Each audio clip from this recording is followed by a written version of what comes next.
मैं जानना चाहती हूँ कि क्या कारण है कि वो बाबा साहब अम्बेडकर के नाम से ही हिल जाते हैं, इतना डरते हैं। जैसा आपने यहाँ पर भी देखा होगा कि बाबा साहब की जयंती जरूर मनाई जा रही थी, लेकिन उन्होंने ऊपर महात्मा गांधी जी का नाम रख दिया था। तो कम से कम उन्हें एक बाबा साहब की मूर्ति भी उसमें प्रतिमा स्थापित कर देनी चाहिए थी, फोटो लगा देनी चाहिए थे। उस पर पोस्टर पर से हमारी बाबा साहब की फोटो भी हटा दी गई। हम आपके लीडर्स को रिस्पेक्ट कर रहे हैं, वो हमारे भी लीडर्स हैं, बट आपने उस एक लीडर को एक पर्टिकुलर कम्युनिटी का घोषित कर दिया है और उसको आप रिप्रेजेंट नहीं करना चाहते, या जो लोग उसको रिप्रेजेंट करते हैं आप उनको आगे नहीं आने देते। लेकिन इसी कैंपस के अंदर एबीवीपी का कार्यक्रम होता है और दूसरे कार्यक्रम होते हैं, हिंदूवादी संगठनों का कार्यक्रम होता है, उनको पूरी सुरक्षा दी जाती है, पूरी व्यवस्था दी जाती है। हम पूछना चाहिए कि ये भेदभाव हम लोग साथ क्यों। नमस्कार साथियों, मैं हूं विनीत और मैं इस वक्त लखनऊ विश्वविद्यालय में खड़ा हूं, जहां बाबा साहब भीमराव अंबेडकर की जयंती की पूर्व संध्या पर एक कार्यक्रम का आयोजन हुआ। एक विचार संगोष्ठी आयोजित हुई, जहां तमाम संगठनों के अलग अलग संगठनों के बहुजन छात्र नेता इकट्ठा हुए, तमाम विचारक आए जिनकी बातें सुनी गई।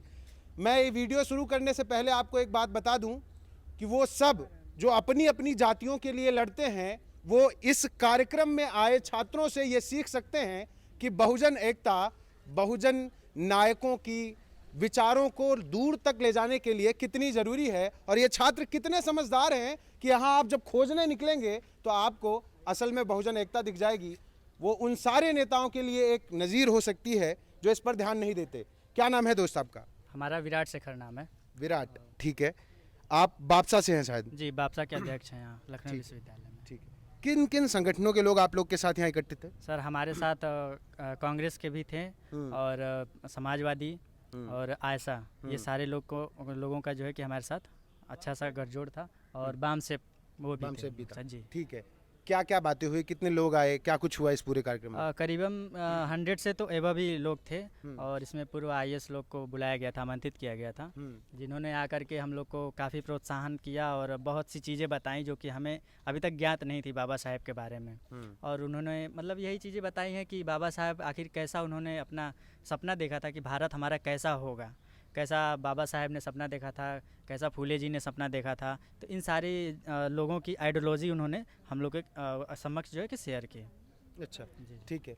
क्या नाम है दोस्त आपका? मेरा नाम अक्षय यादव है। अच्छा, अक्षय यादव है। ये जितने नाम मैं पूछ रहा हूँ उसको गौर से सुनते जाइएगा, शायद आपको बहुत कुछ समझ में आए। अक्षय, क्या कुछ हुआ इस कार्यक्रम में?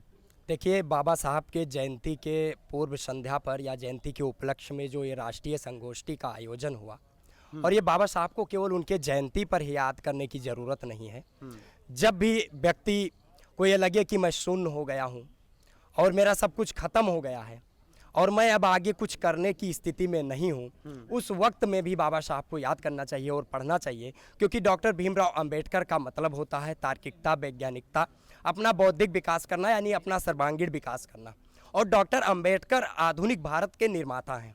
और इस कार्यक्रम के माध्यम से हम लोगों ने ये संकल्प लिया है कि बाबा साहब का जो अंतिम संदेश था, उनका मूवमेंट था, उपेक्षितों, महिलाओं, गरीबों, पिछड़ों, दलितों को, दमितों को, आदिवासियों को मुख्य धारा में लाने के लिए, जो सामाजिक विषमता है उसको दूर करने के लिए बाबा साहब ने जो लड़ाइयाँ लड़ी, और महिलाओं को पुरुषों के बराबर समान अधिकार, चाहे आर्थिक अधिकार हो, सामाजिक अधिकार हो, समान अधिकार देने का कार्य किया, उस विरासत को, उस मूवमेंट को आगे बढ़ाने के लिए हम लोगों ने संकल्प लिया। और जिस तरीके से आज लोकतंत्र को समाप्त किया जा रहा है, अधिकारों का हनन हो रहा है, अभिव्यक्ति की आज़ादी का हनन किया जा रहा है, उसके खिलाफ हम लोगों ने एकजुट होकर ये संकल्प लिया कि संघर्ष करेंगे और बाबा साहब के मूवमेंट को आगे बढ़ाने का कार्य करेंगे। बाबा साहब को असली सच्ची श्रद्धांजलि यही होगी।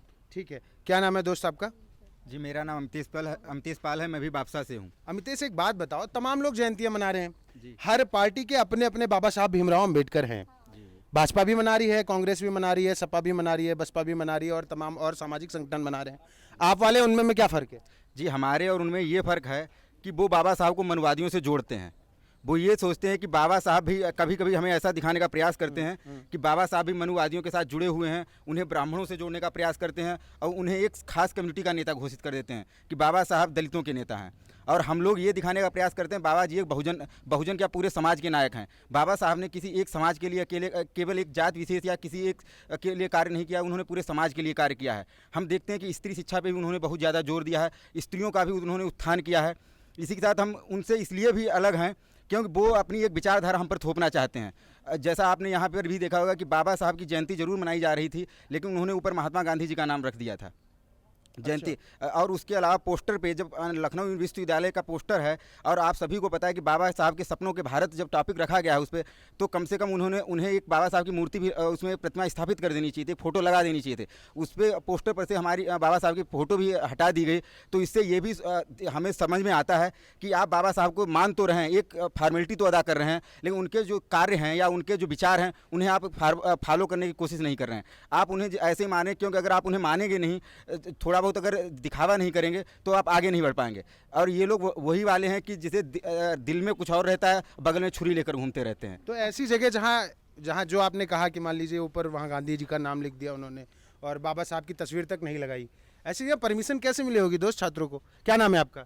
मेरा नाम ललित कुमार एडवोकेट। हाँ, ललित कुमार एडवोकेट। अच्छा, एडवोकेट साहब, आप तो वकील भी हैं जी। तो ये जो छात्र परमिशन ले आए, इतना बड़ा कार्यक्रम कराए, ये कह रहे हैं कि यूनिवर्सिटी प्रशासन ने। देखिए, एक बात मैं आपको बता दूं कि ये लड़ाई बहुत लंबी लड़ाई है, इसको आप एक दिन में ख़त्म नहीं कर सकते हैं। आप सोचते हैं कि मुझे आज ही सारे अधिकार मिल जाएं। ये लड़ाई 200 वर्ष पहले हमारे ज्योतिबा फूले जी ने, हमारे महामानव थे, उन्होंने लड़ाई की शुरुआत की। वैसे तो ये बुद्ध से शुरू हुई, लेकिन ये लड़ाई चल रही लगातार, और ये लड़ाई आगे भी चलती रहेगी। तो ये कहना कि आज ही हमको सारे अधिकार मिल जाएंगे, तो ये हम जो आज मिला उतना बहुत है, इतना बहुत है। आगे आप प्रयास करते रहिए, धीरे धीरे लोगों के माइंड को बदलिए, उनके विचारों को बदलिए, क्योंकि मानव बदल सकता है, ऐसा मेरा मानना है। और बाबा साहब अम्बेडकर की बात करें हम, तो लोगों ने बाबा साहब को बांटने की कोशिश की है। असल में बाबा साहब अम्बेडकर ने ना केवल भारतवासियों के लिए, ना केवल दलितों के लिए, ना केवल महिलाओं के लिए, बल्कि उतना ही काम सवर्णों के लिए भी किया है, जो जनरल कैटेगरी में लोग आते हैं उनके लिए भी किया। क्योंकि बाबा साहब को अगर आप समझेंगे तो वो प्रकांड विद्वान थे, ज्ञानी थे। उनसे सीख करके एक अपर कास्ट का आदमी भी एक बहुत बड़ा आदमी बन सकता है, क्योंकि बाबा साहब अर्थशास्त्री थे। आप देखेंगे कि बहुत से लोग उनको पढ़ते हैं तो बहुत ज़्यादा ज्ञानी हो जाते हैं और काफ़ी अमीर हो जाते हैं, क्योंकि बाबा साहब ने सिद्धांत दिए हैं, आर्थिक सिद्धांत दिए। तो ये कहना कि एकदम से बदलाव आ जाएगा, तो एकदम से नहीं आएगा, थोड़ा समय लगेगा इसमें। ठीक है, क्या नाम है आपका? मेरा नाम लावण्या रावत है। ठीक है लावण्या, क्या कुछ हुआ आज के कार्यक्रम में? वैसे तो आज हम लोग द डे ऑफ इक्वालिटी, जो कि अंबेडकर जयंती है, उसको मनाने के लिए उपस्थित हुए थे। हम लोगों ने एक बहुत ज़्यादा मुशक्क़त के बाद, बहुत ज़्यादा संघर्ष करने के बाद हमको एक ऑडिटोरियम अलॉट हुआ था, उसको भी हाईजैक कर लिया गया। जिस तरह की डेमोक्रेसी को हमारी हाईजैक कर लिया गया, उसी तरह हमारे इस प्रोग्राम को, इस संगोष्ठी को भी हाईजैक कर लिया गया। और हम लोगों को उस डेमोक्रेटिक तरीके से इस प्रोग्राम को करने की अनुमति भी नहीं मिली और ना करने दिया गया। हमारे स्टूडेंट्स को, या जो पब्लिक स्पीकर्स हम लोगों ने, स्टूडेंट स्पीकर्स जो हमने बुलाए थे, उनको बोलने का मौका नहीं दिया जाता और ये बोला जाता है कि समय बहुत कम है। तो ये जो ऐसे छोटी छोटी लड़ाइयाँ जो हम लोग को रोज़ लड़नी पड़ती है, जैसे राइट ऑफ एक्सप्रेशन या राइट ऑफ स्पीच, ये छोटा सा एक मतलब बहुत छोटी सी चीज़ है। इतना बड़ा कॉन्स्टिट्यूशन, इतने सारे राइट्स बाबा साहब नहीं, मैं समझा नहीं, एक मिनट रुकिए। आपने कहा कार्यक्रम आप लोगों ने आयोजित कराया, तो फिर बोलने का मौका किसने नहीं दिया? हमें अब जो भी विश्वविद्यालय प्रशासन है या जो इसके ठेकेदार हैं, उन्होंने हमें बोलने का मौका नहीं दिया। उन्होंने ये बोला कि समय समाप्ति की घोषणा कर दी, बोल दिया कि समय नहीं है और जल्दी जल्दी ख़त्म करो। इन सब चीज़ों की वजह से, जैसे कि हम देखते हैं कि हमारी जो कंट्री है वो ऑलरेडी हाईजैक हो चुकी है, उसी तरह की कोशिश कर रहे हैं कि स्टूडेंट लाइफ को या स्टूडेंट राइट्स को भी किसी तरह हाईजैक कर लें। उसी हॉल में कोई और कार्यक्रम है इसके बाद? मे भी हो सकता है, लेकिन इतना जरूर है कि बाबा साहब के नाम से ये लोग इतना डरते क्यों हैं। बाबा साहब का प्रोग्राम है, उनकी जयंती मनाने के लिए हम लोग यहाँ उपस्थित हैं, पर जो फ्लेक्स बनता है, जो पोस्टर बनता है, उस पे बाबा साहब की एक फोटो नहीं है। उस पे बाबा साहब का नाम नीचे बहुत छोटा सा लिखा है, जो कि शायद पूरा दिख भी नहीं रहा है, और ऊपर महात्मा गांधी व्हाटएवर जो भी उनका है। ठीक है, हमें महात्मा गांधी से कोई दिक्कत नहीं, हमें जय श्री राम से कोई दिक्कत है, हमें किसी से कोई दिक्कत नहीं है, लेकिन हमारे बाबा साहब को इतना मतलब एकदम मार्जिन पे क्यों खड़ा कर दिया है। जब हम हम आपके लीडर्स को रिस्पेक्ट कर रहे हैं, वो हमारे भी लीडर्स हैं, बट आपने उस एक लीडर को एक पर्टिकुलर कम्युनिटी का घोषित कर दिया है और उसको आप रिप्रेजेंट नहीं करना चाहते, या जो लोग उसको रिप्रेजेंट करते हैं आप उनको आगे नहीं आने देते।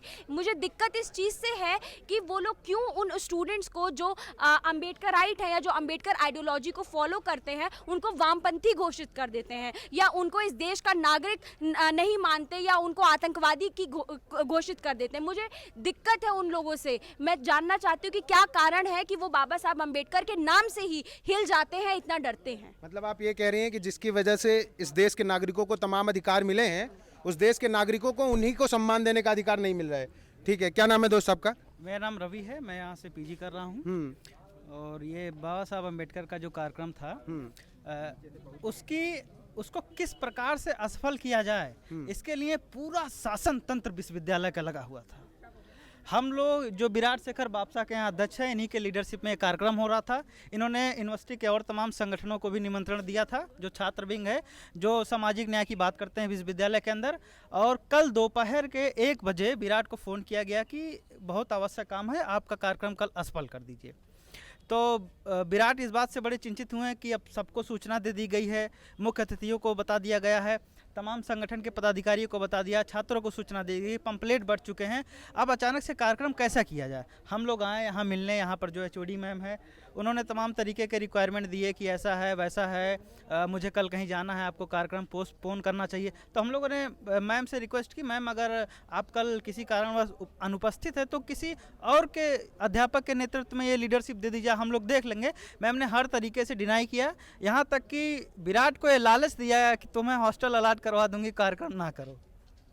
मतलब ये ऑफर किया गया विराट को ये ऑफर किया गया, विराट को ये ऑफर किया गया कि हॉस्टल दिलवा दूंगी, कार्यक्रम ना करो। तो हम लोग पता चला, हम लोग मैम से मिले, वो हर तरीके से उन्होंने कार्यक्रम, विराट को मैम कह रही विराट बैठो, हम लोग कह रहे विराट बाहर चलो, मैम कह रही विराट बैठो। उसको बाहर लेके हमने कहा देखो एक ऑप्शन है, बीसी सर के पास चलेंगे। इस देश में जिस व्यक्ति ने 125 करोड़ लोगों को बोलने का अधिकार दिया, right to freedom of speech and expression का अधिकार दिया, अगर उनके जन्म जयंती के अंदर इस शिक्षण संस्थान में उनके ऊपर प्रबोधन नहीं कर सकते, उनका जीवन संघर्ष नहीं कर सकते, तो हमारा बेकार है अम्बेडकर जय भीम का नारा लगाना। सारे छात्र यहाँ इकट्ठा हुए हैं, बीसी सर से मिलने गए हम लोग, तब तक पूरे इस प्रशासन में हड़कंप मच गया कि छात्र तो रुकने वाले नहीं हैं। अब मैम को पता चला, फिर बाद में हम लोग पास फ़ोन आया कि आइए आप लोग कार्यक्रम की तैयारी कीजिए। कार्यक्रम की तैयारी एक छात्र कर रहे हैं, एक छात्र ये तैयारी कर रहे हैं कि हमने इन अतिथियों को बुलाया है, हमारे ये छात्र हैं, ये अपनी बात रखेंगे, ये अपनी बात रखेंगे, हमारा संचालक ये होगा वो होगा। रात को हम लोगों ने सारा प्रोग्राम उस कार्यक्रम में बनाया, सुबह आके पता चला कि आपका कोई संचालक नहीं होगा, आपका कोई वक्ता नहीं होगा, आपका कोई वक्ता नहीं होगा। जो मुख्य अतिथि आए उनको भी कम समय दिया गया, हमसे इंट्रोड्यूस भी नहीं करने दिया गया। और यहाँ तक कि सोचिए कि कितनी बड़ी विडंबना है कि इसी कैंपस के अंदर जब विद्यार्थी अपनी बात उठाते हैं तो 144 लग जाता है। जब अम्बेडकरवादी मूवमेंट होता है तो जो है यहाँ पे जो है रोका जाता है। जब रोहित बोमुला के शहादत दिवस पर उनको याद किया जाता है तो लोग जो है पत्थर फेंकते हैं और तमाम लोगों को मारने का प्रयास करते हैं। लेकिन इसी कैंपस के अंदर ABVP का कार्यक्रम होता है और दूसरे कार्यक्रम होते हैं, हिंदूवादी संगठनों का कार्यक्रम होता है, उनको पूरी सुरक्षा दी जाती है, पूरी व्यवस्था दी जाती है। हम पूछना चाहिए कि ये भेदभाव हम लोग साथ क्यों, हमारी क्या गलती है? क्या आप यही चाहते हैं कि जो 200 साल पहले जिसकी बोलने की औकात नहीं थी वो फिर ना बोले? ये दर्द है इस बात का कि जो हमारे सामने खड़ा नहीं हो सकता तो हमारे सामने लड़ने के लिए तैयार है। आज ये कार्यक्रम सफल हुआ तो सिर्फ और सिर्फ लड़ाई के बदौलत सफल हुआ और किसी कारण से नहीं सफल हुआ। आप हॉल में नहीं आए हुए थे और तमाम लोग थे, अक्षय भाई थे, विराट थे, सब लोग थे। हमने कहा अगर छात्रों को बोलने का अधिकार नहीं दिया जाएगा तो इस कार्यक्रम के अंदर हम लोग प्रोटेस्ट करेंगे। हम लोगों ने अपनी आवाज़ वहाँ पर उठाई, आवाज़ को बुलंद किया। उसके बाद पुनः कार्यक्रम की घोषणा समाप्त कर दी गई। उसके बाद भी हम लोगों ने आधा घंटा जो छात्रों की विचारधारा है वो कहने का काम किया। तो बाबा साहब अम्बेडकर जो ये चाहते थे कि हमारा समाज शिक्षित बने, संघर्ष करे, आज शिक्षित भी है, संघर्ष भी कर रहा है और जिस संघर्ष में कर रहा है वो जीत भी रहा है। यही कारण है कि कार्यक्रम आज सफल हुआ। और जो चाहते हैं कि फंडामेंटल राइट्स को दबा लेंगे, अम्बेडकर की विचारधारा को दबा लेंगे, आज अम्बेडकर कामयाब हैं। आज अम्बेडकर होते तो आज अम्बेडकर को दुनिया में इसलिए नहीं माना जाता कि अम्बेडकर से संविधान रचयिता है। अम्बेडकर ने करोड़ों लोगों को जीवन जीने का अधिकार दिया, करोड़ों लोगों की आंखों की उम्मीद है। ठीक है, दोस्त मैं एक चीज़ बस कंफर्म करना चाहता हूँ, विराट आप ही का नाम है? हमारे नाम आप ही को हॉस्टल अलॉट करने का वो मिला ऑफर? ऑफर तो बहुत बड़े बड़े मिल रहे थे हमें, अब क्या बताया जाए। जैसा कि अभी आपको पता चला होगा कि क्या क्या इस कार्यक्रम के होने के पीछे क्या क्या साजिशें रची गई थी। तो आपके माध्यम से, कैमरे के माध्यम से मैं कहना चाहूँगा कि कल को कुछ भी हो सकता है, क्योंकि जैसे अगर हमको यहाँ पे बैठाया जा सकता है तो कल को कुछ भी किया जा सकता है। ये मैं जहाँ खड़ा हूँ ये लखनऊ विश्वविद्यालय है। मैं तमाम विश्वविद्यालयों में कवरेज के लिए जाता रहता हूँ। तमाम ऐसे बहुजन छात्र संगठन हैं जो मेरे टच में है, जिनकी तमाम खबरों को मैं कवर करता हूँ। सबकी एक समस्या है, वो जो मनुवाद की जड़ें इन विश्वविद्यालयों में पनप चुकी हैं, जम चुकी हैं, वो इन छात्रों को अपने ही नायकों को याद करने नहीं देती। ब्राह्मणवाद इतना अंदर तक घुस चुका है शिक्षा के क्षेत्र में, बड़े विश्वविद्यालयों में, कि इन बच्चों को इनकी आवाज़ दबाने के लिए क्या क्या प्रलोभन दिए जा सकते हैं आप सोच तक नहीं सकते। और यहाँ तक कि जो यहाँ बोला है इन्होंने हमारे साथ कैमरे पे, इसका क्या खामियाजा इन्हें भुगतना है इसके बारे में इनको खुद नहीं पता। विराट आखिर में हमको रोक के कहते हैं कि भैया कल को कुछ भी हो सकता है, हमको नहीं पता। लेकिन असल हकीकत यही है, वो अम्बेडकर जिसके नाम पर लोग राजनीति करते हैं, वो बाबा साहब अम्बेडकर जिनको सब पूजनीय बताने की कोशिश करते हैं, अपनी पार्टी दफ्तरों में सबसे ऊंचे जगह पर लगाते हैं, असल में उन अम्बेडकर से कितनी दिक्कत है उसका ये वीडियो एक नज़ीर है। बने रहिए हमारे साथ। चैनल को सब्सक्राइब नहीं किया तो सब्सक्राइब जरूर करिए, क्योंकि आप ही हमारी ताकत हैं। धन्यवाद।